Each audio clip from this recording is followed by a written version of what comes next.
اس طرح کے معاملات میں ہوں کہ کبھی آپ گرین پنجاب اور زراعت کے شعبے میں جا کر وہاں پہ کوئی افتتاح کر رہے ہیں یا اس کو معاملات کو پروگرام کو دیکھ رہے ہیں، کبھی آپ کسی کلچرل ایونٹ میں آ کر شریک ہیں، تو اس طرح کی چیزوں سے جو جیسچر جاتا ہے وہ یہ کہ جیسے ترجیحات جو ہیں وہ بدلی ہوئی ہیں. یہ کام ہے نہیں فوج کا یا فوج کے سربراہ کا کہ وہ کلچرل ایونٹس کو ہیڈ کر رہا ہو یا وہاں پہ مہمان خصوصی ہو. اور پھر جو دوسری تنقید ہو رہی ہے بہت زیادہ وہ یہ کہ کیا پاکستان میں صرف ایک ہی صوبہ ہے پنجاب؟ اگر آپ اسی طرح مختلف ایونٹس میں جا بھی رہے ہوں تو جی آپ باقی صوبوں کے بھی ایونٹس میں جا سکتے ہیں، باقی جو چیف منسٹرز ہیں ان کے ساتھ بھی آپ اسی طرح اپنی یکجہتی کا اظہار کر سکتے ہیں کہ بھئی آپ سب لوگ بہت اچھا کام کر رہے ہیں تو چلے جی میں بھی آپ کے ساتھ ہوں. تو خیبر پختونخوا میں بھی ظاہر ہے ہم نے دیکھا ہے علی امین گنڈا پور صاحب سے کئی ملاقاتیں ہوئی ہیں، لیکن وہ ایک ایسا صوبہ ہے جہاں پر سیکیورٹی کے حوالے سے بہت سیریس قسم کے آپریشنز چل رہے ہیں اور مختلف ظاہر ہے معاملات کے اوپر بات ہوتی ہے، تو وہ اس لحاظ سے میٹنگز ہوتی ہیں جو کہ ایک بالکل پروفیشنل تقاضا ہے. اسی طرح سے اگر سرفراز بگٹی صاحب سے بھی ملاقات ہو تو وہ بھی ایک سمجھ میں آتی ہے بات جو بلوچستان کی سچویشن ہے. لیکن اس طرح کے کلچرل ایونٹس کے حوالے سے نہیں دیکھا جاتا کہ کسی اور صوبے میں اس طریقے سے آپ ان کو آنر کر رہے ہوں کہ وہاں پہ جا کے مہمان خصوصی ہوں یا ان کے وزیر اعلیٰ کے ساتھ آپ کی اس طرح کی ایک ہم آہنگی نظر آ رہی ہو. تو یہ جو چیز ہے یہ سب لوگ ڈسکس کریں. میں سمجھتی ہوں کہ اس پہ یہ کویشچن نہیں ہونا چاہیے کہ باقی بھی سب صوبوں میں جائیں اور اسی طرح ان سے مختلف جو تقریبات ہیں وہاں پر میل ملاقاتیں کریں، بلکہ میں تو سمجھتی ہوں کہ جدھر ہو رہی ہیں وہاں بھی نہیں بنتا، کیونکہ یہ کام نہیں ہے. اگین یہ کام نہیں ہے. سارا پرابلم ہی یہاں پر آتا ہے کہ جب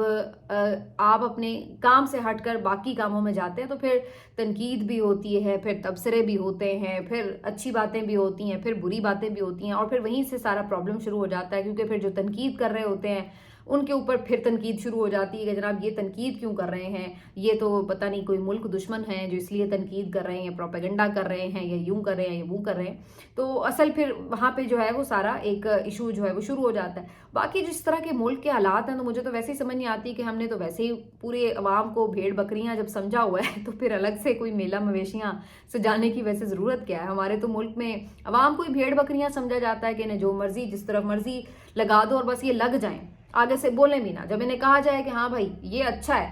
تو آپ کہیں کہ ہاں جی بالکل یہ اچھا، اور جب آپ کہیں کہ نہیں یہ تو اس سے برا، تو اس سے غدار، تو اس سے ملک دشمن تو کوئی بندہ ہی نہیں ہے، تو ساری بھیڑ بکریاں آگے سے کہیں یس باس آپ بالکل درست فرما رہے ہیں، اور ان کی اپنی کوئی چوائس نہ ہو، اور اگر کوئی ہو تو آپ اس کو کچل کے رکھ دیں. تو جب آپ نے پہلے ہی جانور ہی سمجھا ہوا ہے، ابھی بھی آپ دیکھ لیں پولیس جو ہے جس طرح سے گھروں میں آ کے توڑ پھوڑ کرتی ہے، جیسے مار پیٹ کرتی ہے باہر نکلنے والوں کو، جس طرح سے تشدد کا نشانہ بنایا جاتا ہے احتجاج کرنے والوں کو، تو یہ تو جانوروں جیسا سلوک تو ہمارے ملک میں انسانوں کے ساتھ ہو رہا ہے. تو اتنا الگ سے میلہ مویشیاں سجانے کی ویسے ضرورت کیا ہے؟ میلہ مویشیاں ہی تو سجا ہوا ہے، یہ ملک بھی تو ایک میلہ مویشیاں ہی ہیں کہ جہاں پر جس طرح سے آیا جاتا ہے، جو امیر ہیں ان کے لیے یہ ملک ہے، اور جو باقی غریب ہیں وہ تو ایسے ہی ہیں جیسے کہ کوئی ڈھگے ہیں، کوئی جانور ہیں اور ان کی کوئی زندگی نہیں ہے. تو یہ اس طرح کا بس ایک شوشہ ہے. اور پھر باقی اگین وہی بات ہے کہ جب ملک کے ایسے حالات ہوں وہاں پر پھر آپ بیٹھ کر میرے رشک کمر سن رہے ہوں اور آتش بازی دیکھ رہے ہوں تو وہ دیکھنے والے کو یہی لگتا ہے کہ فوکس کدھر ہے. یہ ایک جو ہے ظاہر سی بات ہے جس کے اوپر یہ وہ ایشوز ہیں جس کے اوپر پھر بات ہوتی ہے. یہ پچھلے دنوں جو D G I S P R بھی جب لمز میں گئے تھے تو اس میں بھی جو سخت سوالات پوچھے گئے بچوں کی طرف سے تو وہ یہی تھے کہ بھائی آپ کا کیا کام ہے کہ آپ یونیورسٹیوں میں آ کر اپنا بیانیہ بنا رہے ہیں یا بچوں کے ساتھ جو ہے وہ انٹریکٹ کر رہے ہیں. آپ کا کام نہیں، آپ کا کام جو ہے دفاع کریں، جا کے کریں. آپ کو بیانیے بنانے کی کیا ضرورت ہے، یا کہ آپ کو یہاں پہ کوئی ذہن سازی کرنے کی، انٹریکشنز کرنے کی ضرورت کیوں پیش آ رہی ہے؟ تو یہ باتیں ہوئیں. بلکہ جب زیادہ سخت تنقید ہوئی کیونکہ بڑے سوال ہوئے نا کہ آپ کیا ریگنگ کرتے ہیں، آپ لوگ کیوں پولیٹیکل انجینئرنگ کرتے ہیں، کیوں آپ سیاست میں گھستے ہیں، یہ ساری باتیں جب ڈائریکٹلی سوال کی صورت میں آ رہی تھی تو وہ بڑی زور سے بری لگ رہی تھی. اور پھر ایک موقع پر یہ بھی آج میں سن رہی تھی، سننے میں آ رہا ہے کہ جی یہ بھی کہا گیا ایون کہ جی اگر آپ لوگوں کو یہ ملک نہیں پسند ہے تو چھوڑ کے چلے جائیں. تو یہ بہت ہی کولڈ قسم کا سٹیٹمنٹ ہے. مطلب آپ کیسے اپنی یوتھ کو جن کا یہ ملک ہے، ٹھیک ہے نا، جنہوں نے اس ملک کو سنبھالنا ہے، جس ملک کا فیوچر ہے، کیسے آپ ان کو منہ بھر کے یہ کہہ سکتے ہیں کہ جناب اگر آپ کو نہیں یہ پسند تو آپ چلے جائیں؟ یہ انہی کا تو ملک ہے.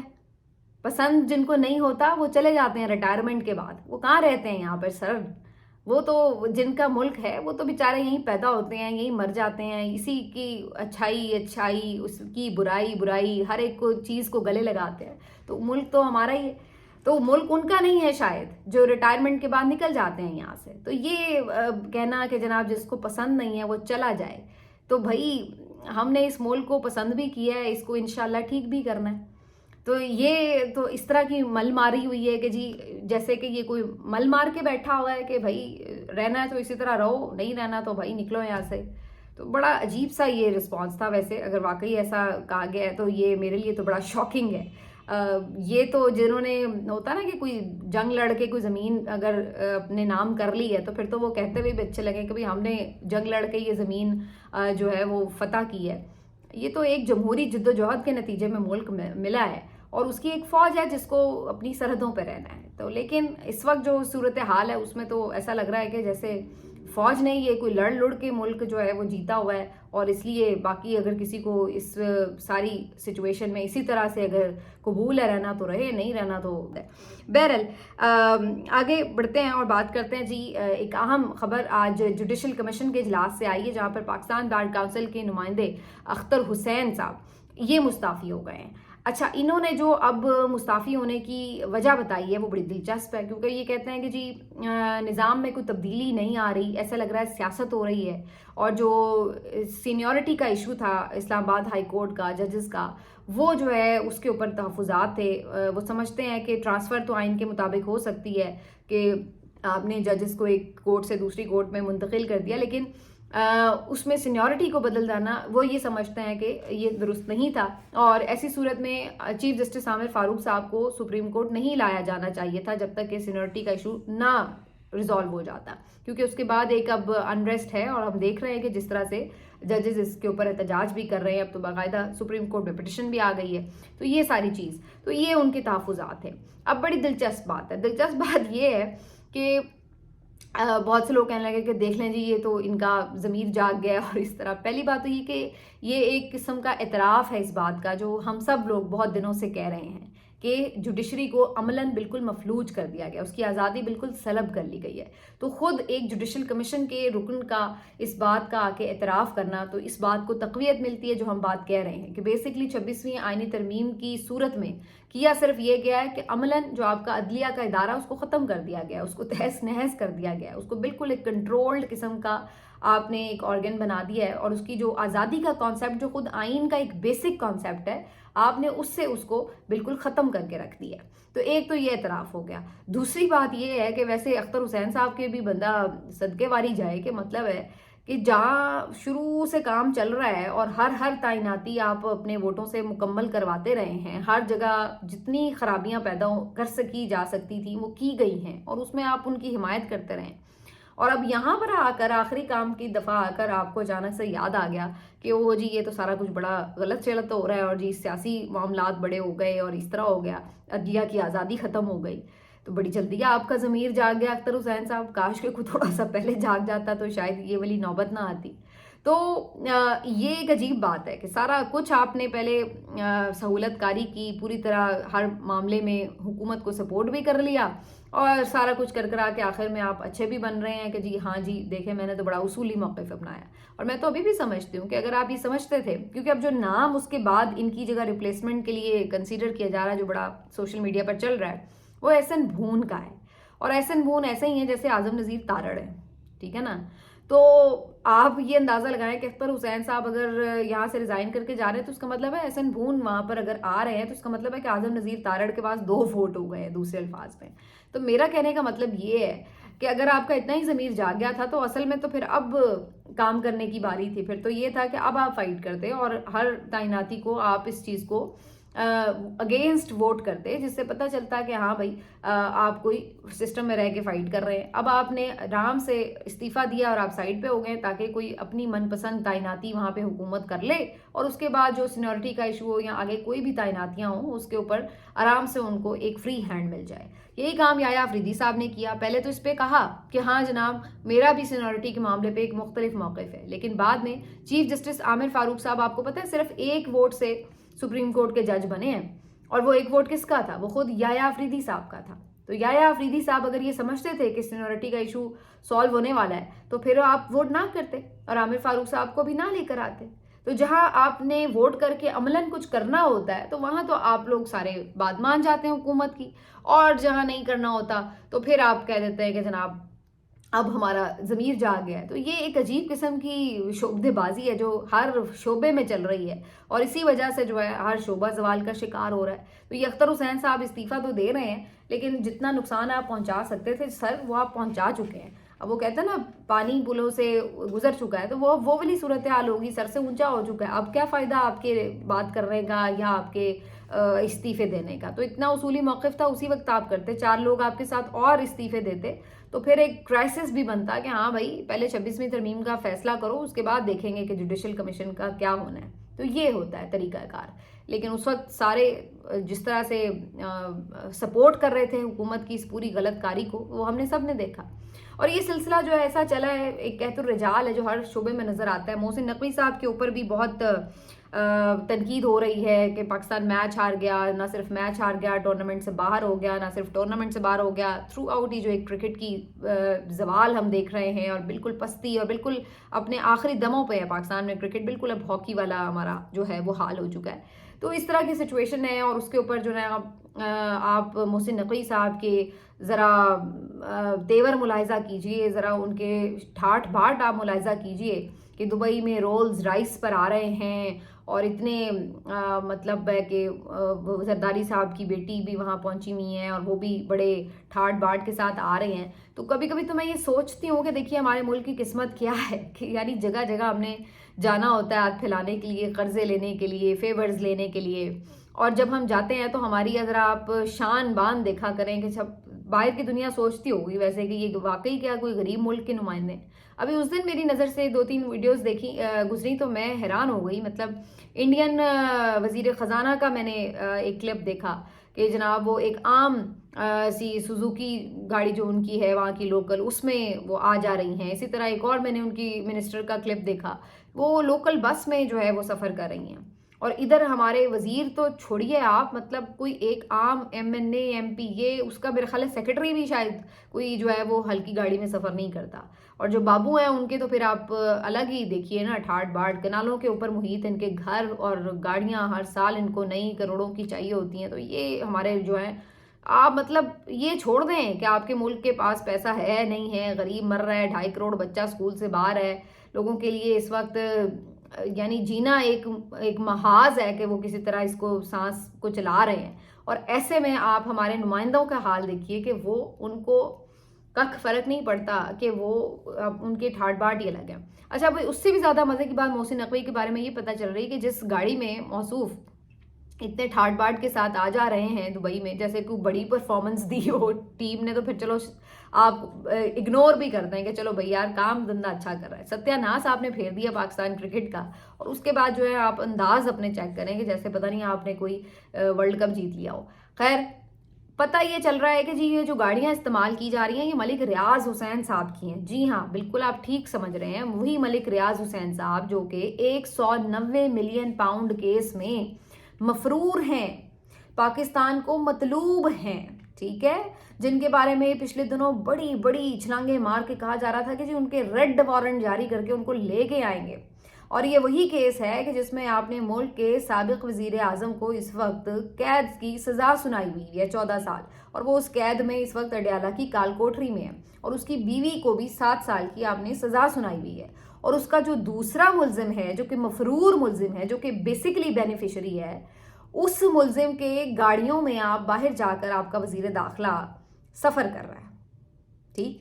اس سے زیادہ میرا خیال ہے کہ کوئی کلیئر چیز نہیں آپ کو مل سکتی یہ بتانے کے لیے کہ یہ کیسز جو تھے یہ سیاسی انتقام کی وجہ سے بنائے گئے. کیونکہ اگر یہ کوئی جینون کیس تھا تو بھائی آپ سب سے پہلے تو اس مفرور ملزم کو پکڑ کے ملک میں لے کر آئیں. آپ تو وہاں جا کے اس کی سہولتوں سے فائدہ اٹھاتے پھر رہے ہیں, اس کی گاڑیوں میں سفر کرتے پھر رہے ہیں. یہ جو پینٹا 5 گاڑیوں کا سیریز ہے, ان کے بارے میں کافی مشہور ہے کہ یہ ساری جو سیریز ہے یہ ملک ریاض صاحب کی ہے, اور یہ گاڑیاں ان کے استعمال میں, ان کی فیملی کے استعمال میں رہتی ہیں. تو اسی پینٹا 5 سیریز جو ہے وہ اسی کی اس میں ایک گاڑی میں وہ سفر کر رہے تھے. تو کہنے کا مقصد یہ ہے کہ یہ جو سارا کھیل ہے، اب آپ تماشا دیکھیں اس ملک میں کہ آپ نے ایک ہی کیس کے ایک ملزم کو سزا سنائی ہوئی ہے اور دوسرے ملزم کے ساتھ آپ کا پیار محبت ہی ختم نہیں ہو رہا کہ وہاں جا کے آپ اس کی مہمان نوازی کا اور میزبانی کا بھرپور فائدہ اٹھا رہے ہیں. تو یہ ہے تماشا اس ملک کے ساتھ جو ہو رہا ہے. اور باقی جو پرفارمنس ہے وہ تو میں آپ کو بتا ہی چکی ہوں. اب قیدی کی بات ہو ہی گئی ہے تو جی قیدی جو ہے وہ آج 8 دن ہو چکے ہیں، اس کی کوئی خیر خبر نہیں ہے اور میں نے نہیں دیکھا کہ اس کے لوگوں کی طرف سے کوئی پریس کانفرنس کی گئی ہو کہ جناب 8 دن ہو گئے ہیں ان کی ملاقات نہیں ہوئی کسی سے، کچھ پتہ نہیں ہے وہ کیسے ہیں، کیوں ملاقات بند ہے، کیوں ان کے ساتھ بالکل ایک لا تعلقی کر دی گئی ہے، باہر کی دنیا سے ان کا رابطہ ختم کر دیا گیا ہے. تو آج دیکھا جائے تو جیل مینول کے مطابق ٹیوزڈے کو فیملی اور وکلا کا ملاقات کا دن ہوتا ہے. تو لاسٹ ٹائم ٹیوزڈے کو ہی علیمہ خان صاحبہ سے ملاقات ہوئی تھی اور ان کی بہنوں سے ملاقات ہوئی تھی اور آخری خبر جو اس وقت عمران خان صاحب کی کوئی مصدقہ آئی تھی وہ وہیں سے اس وقت آئی تھی. تو اس کے بعد سے آنورڈز اب 8 دن کے بعد عمران خان صاحب سے اگر آج ان کی ملاقات ہوتی ہے تو پھر جو ہے وہ ایک کوئی تازہ ان کے بارے میں اپڈیٹ آ سکے گی کہ کیا ہے. باقی اگلی جو ان کی ہیئرنگز ہیں وہ آگے 27 تاریخ کی ہے، 28 تاریخ کی ہے اور 27-28 کو ویسے بائی دا وے 2 اور بڑی امپورٹنٹ ہیئرنگز ہیں جو سپریم کورٹ میں فکس ہو گئی ہیں. ایک تو جناب عمران خان صاحب ہی کی پٹیشن ہے جو الیکشن دھاندلی کے اوپر، وہ بھی آئینی بینچ نے فکس کر دی ہے اور اسی طرح سے 9 مئی کے اوپر جو جوڈیشل کمیشن بنانے کے لیے درخواست عمران خان صاحب نے کی تھی وہ والی جو پٹیشن ہے عمران خان صاحب کی اس کو بھی سننے کے لیے امین الدین خان صاحب کے بینچ نے منظور کر لیا ہے. تو اب یہ جو دونوں پٹیشنز ہیں اہم، یہ بھی اگلے ہفتے میں لگنے جا رہی ہیں. تو کافی ڈیسائسو قسم کا یہ ہفتہ جو ہے وہ ہونے جا رہا ہے کہ 2 اہم میٹنگز بھی، یہ ہیئرنگز بھی ہوں گی اور آج کے دن یہ بھی پتہ چلے گا کہ عمران خان صاحب کے ساتھ 8 دن میں کیا گزری ہے اور مختلف چیزوں کے اوپر ان کا کیا موقف ہے، کیا اس دوران ان کے ساتھ رابطہ کر کے کوئی مزید آفر کی گئی ہے یا کوئی مزید سختی کی گئی ہے، یا جو ایک مقصد تھا ان کو آئسولیٹ کرنے کا وہ تھا کیا اور وہ پورا ہوا ہے یا نہیں. تو آج اس بارے میں کچھ آپ کو حتمی طور پر پتہ چلے گا. اگر آج بھی ملاقات نہیں ہوتی تو اس کا مطلب ہے کہ آپ یہ جمع خاطر رکھیے کہ مزید پھر ہیئرنگ جو ہے وہ لیٹ ہو سکتی ہے اور اگر آج ان کی ملاقات ہو جاتی ہے تو اس کا مطلب ہے کہ پھر اگلی جو ہیئرنگ ہے وہ اپنے ٹائم پر ہو سکتی ہے. اسی دوران زلفی بخاری صاحب نے باہر کے جو مختلف یعنی فورمز ہیں انٹرنیشنل ان کے اوپر انٹرویوز ضرور دیے ہیں اور انہوں نے البتہ جو اگین ساری چیزیں ہیں پچھلے 2-2.5 سال میں ہوتی رہیں عمران خان صاحب کے کیسز سے لے کر ان کے جو 9 مئی کے معاملات، 26 نومبر کے معاملات، پھر ان کے ساتھ جو سلوک ہوتا رہا ہے جیل کے اندر، پھر جو الیکشن ریگنگ ہے، جس طرح سے فسطائیت کا مظاہرہ کیا گیا ہے، جو باقی لیڈرز کے اوپر کیسز ہیں، اور یہ بھی انہوں نے بات پھر اٹھائی ہے انٹرنیشنل میڈیا کے اوپر کہ ان کے نہ صرف یہ کہ کیسز کی کوئی اوپن ٹرائل نہیں ہو رہا بلکہ اس کے ساتھ ساتھ نہ ان کو کورٹس میں لے جایا جاتا ہے، نہ پیش کیا جاتا ہے، نہ ان کو دیکھنے دیا جاتا ہے کہ کوئی دیکھ نہیں سکتا انہیں، اور ان کے جو وکلا ہیں وہ بھی بڑی مشکل سے انہیں مل پاتے ہیں اور فیملی سے اور لیڈر سے بھی بڑی مشکل سے ہی کبھی ملاقات ہو پاتی ہے. تو یہ ساری چیزیں جو ہیں وہ انہوں نے انٹرنیشنل پلیٹ فارمز پر رکھی ہیں اور یہ بڑا امپورٹنٹ ہے کیونکہ یہ اگر جب اس پہ بالکل بات کرنا بند ہو جاتی ہے تو یہ پریشر جب اگر ختم ہو تو پھر اس کے بعد ہم یہی دیکھ رہے ہوتے ہیں کہ یہ پھر ایک آئسولیشن والا جو معاملہ ہے اس کو طویل کر دیا جاتا ہے. تو بہرحال آج کا دن اس لحاظ سے امپورٹنٹ ہوگا کہ اگر عمران خان صاحب کی ملاقات ہوتی ہے علیمہ خان صاحبہ سے، ان کی فیملی سے یا وکلا سے، تو پھر 8 دن کے بعد ان کا کوئی موقف جو ہے وہ باہر آ سکے گا. دیکھتے ہیں جی، اس پہ انتظار رہے گا، آپ کو اپڈیٹ بھی کریں گے. اپنا خیال رکھیے. اللہ حافظ.